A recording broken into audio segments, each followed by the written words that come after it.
بسم اللہ الرحمن الرحیم۔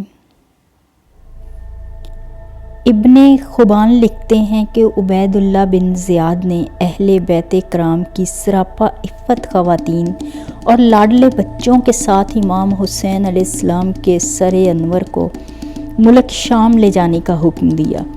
جب بھی قافلہ والے کسی مقام پر پڑاؤ ڈالتے تو امام حسین علیہ السلام کے سر انور کو صندوق سے نکالتے اور معاذ اللہ ایک نیزہ پر رکھتے اور کوچ کرنے تک اس کی حفاظت کرتے۔ پھر روانگی کا موقع ہوتا تو سر انور کو صندوق میں رکھتے اور روانہ ہو جاتے۔ اسی طرح وہ لوگ ایک ایسے مقام پر پہنچے جہاں عیسائی عبادت خانہ تھا۔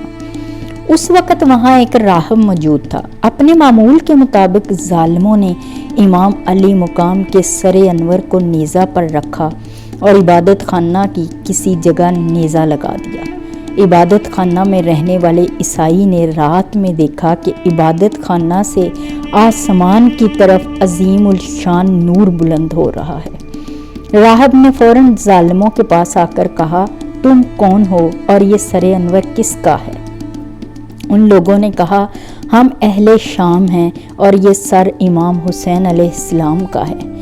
اس نے کہا، تم کیسی بدبخت قوم ہو، قسم بخدا اگر حضرت عیسیٰ علیہ السلام کی نسل مبارک کا کوئی فرد اب موجود ہوتا تو ہم اس کی ایسی تعظیم کرتے کہ اس کو اپنی آنکھوں پر رکھتے۔ پھر کہا، اے لوگو، مجھے 10,000 دینار میرے آباء و اجداد سے وراثت میں ملے ہیں۔ اگر میں 10,000 دینار تمہیں دے دوں تو کیا سر انور آج رات رکھنے کے لیے مجھے دو گے؟ ان لوگوں نے کہا، کیوں نہیں؟ بس عیسائی راہب نے دینار کی تھیلی انڈھیل دی۔ ان لوگوں نے دینار گن کر تھیلی میں رکھ لیے اور اس پر مہر لگا کر صندوق میں محفوظ کر لیے۔ پھر سر انور کو عیسائی راہب کی طرف بڑھا دیا۔ راہب نے نہایت تعظیم کے ساتھ سر انور لے کر اس کو غسل دیا اور اپنی گود میں رکھ کر رات بھر روتا رہا۔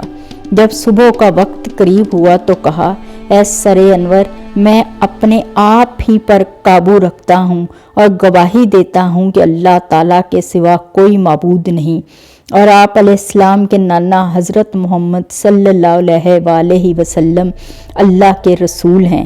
یہ کہہ کر مسلمان ہوا اور امام پاک کی غلامی میں شامل ہوا۔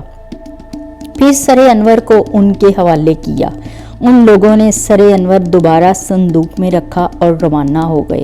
جب دمشق کے قریب پہنچے تو کہنے لگے، ہم 10,000 دینار آپس میں تقسیم کر لیتے ہیں، اگر یزید دیکھ لے گا تو ہم سے چھین لے گا۔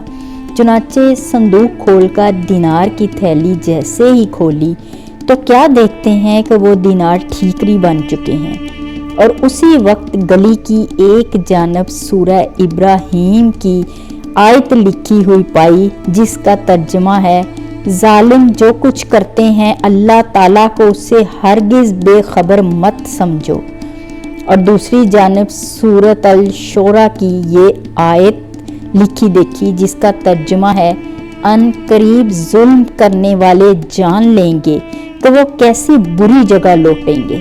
یہ واقعہ دیکھ کر بعض لوگوں نے توبہ کی اور بعض اسی حال پر قائم رہے۔